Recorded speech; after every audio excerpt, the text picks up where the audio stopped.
ಹಿಂದೆ ಅಧ್ಯಕ್ಷರಾಗಿದ್ದಂಥ ಸನ್ಮಾನ್ಯ ರಘು ಅವರ ನೇತೃತ್ವದಲ್ಲಿ ನಾವು 14 ಜನನು ಸಹ ಇಲ್ಲಿ ನಿರ್ದೇಶಕರೇ ಆಯ್ಕೆಯಾಗಿದ್ದೇವೆ.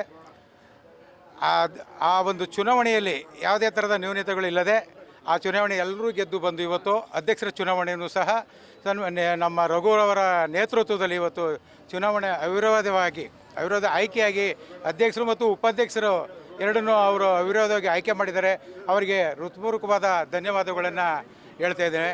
ಹಾಗಾಗಿ ಮತ್ತೆ ನಾವು ಇಲ್ಲಿ ನಮ್ಮ ಮೇಲೆ ವಿಶ್ವಾಸವನ್ನು ಇಟ್ಟು ನಮ್ಮ ರೈತ ಸದಸ್ಯರು ಮತ್ತು ನಮಗೆ ಇಲ್ಲಿ ಆಯ್ಕೆ ಮಾಡಿರ್ತಕ್ಕಂಥ ನಿರ್ದೇಶಕರುಗಳು ಇವರೆಲ್ಲ ನಮಗೆ ಮೇಲೆ ನಂಬಿಕೆಯನ್ನು ಇಟ್ಟು ಆಪ್ಕಾಮ್ಸಲ್ಲಿ ಒಂದು ಒಳ್ಳೆಯ ಕೆಲಸವನ್ನು ಮಾಡ್ತಾರೆ ಅಂತೇಳಿ ಇವತ್ತು ನಮ್ಮನ್ನು ಅಧ್ಯಕ್ಷರು ಮತ್ತು ಉಪಾಧ್ಯಕ್ಷರಾಗಿ ಆಯ್ಕೆ ಮಾಡಿದ್ದಾರೆ.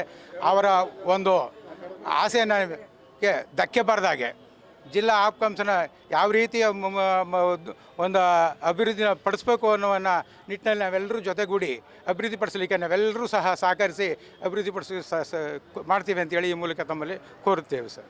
ಆಪ್ಕಾಮ್ಸ್ ವತಿಯಿಂದ ನಾವು ಫೆಬ್ರವರಿ 5ನೇ ತಾರೀಕು ಚುನಾವಣೆ ನಡೆದು ನಾವು 14 ಸೀಟುಗಳು ರಘು ವಸುಂಡಿ ಅವರ ಅಧ್ಯಕ್ಷತೆಯಲ್ಲಿ ಎಲ್ಲ ಗೆದ್ದು ಬಂದಿದ್ದೀವಿ. ಇವತ್ತು ಅವರ ಅಧ್ಯಕ್ಷತೆಯಲ್ಲೇ ಎಲ್ಲ ಆಯ್ಕೆನೂ ಆಗಿದ್ದೀವಿ. ಅಧ್ಯಕ್ಷರು, ನಾನು ಉಪಾಧ್ಯಕ್ಷರಾಗಿ ಅಧ್ಯಕ್ಷರಾಗಿ ಬೋರೇಗೌಡರು, ಬಿ ಬೋರೇಗೌಡರು ಅಂತ ಎಲ್ಲ ನಮ್ಮ ಆಡಳಿತ ಮಂಡಳಿ ಅಭಿವೃದ್ಧಿ ಮಾಡಿದ್ದಾರೆ.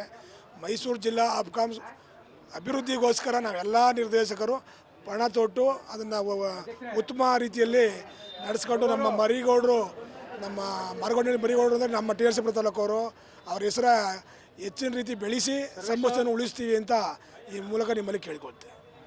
ಹೀಗೆ ಅವಕಾಶ ಇತ್ತು ಆಗಬೇಕು ಅಂತ ಎಲ್ಲ ಡೈರೆಕ್ಟ್ರು ಕೂಡ ಇದೊಂದು ಸಲ ಒಂದು ವರ್ಷ ಮುಂದುವರಿ ಅಂತ ಹೇಳಿದ್ರು. ಆದರೆ ನಮಗೆ ನಮ್ಮ ಬೋರೇಗೌಡರು, ಮಹೇಂದ್ರಣ್ಣವರು ಎಲ್ಲ ಸೀನಿಯರ್ ಇದ್ದರು.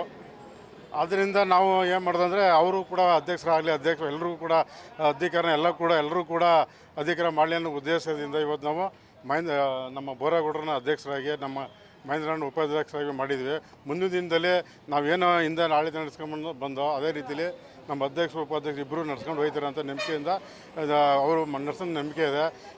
ಈ ಎಲೆಕ್ಷನ್ಗೆ ಸಹಕರಿಸಿದಂಥ ರೈತ ಬಾಂಧವರಿಗೂ ನಮ್ಮೆಲ್ಲ ನಿರ್ದೇಶಕರಿಗೂ ಡೈರೆಕ್ಟರ್ಗಳಿಗೂ ಇದೊಂದು ಅಭಿನಂದನೆ ಸಲ್ಲಿಸ್ತಾ ಹಾಗೂ ಮಾನ್ಯ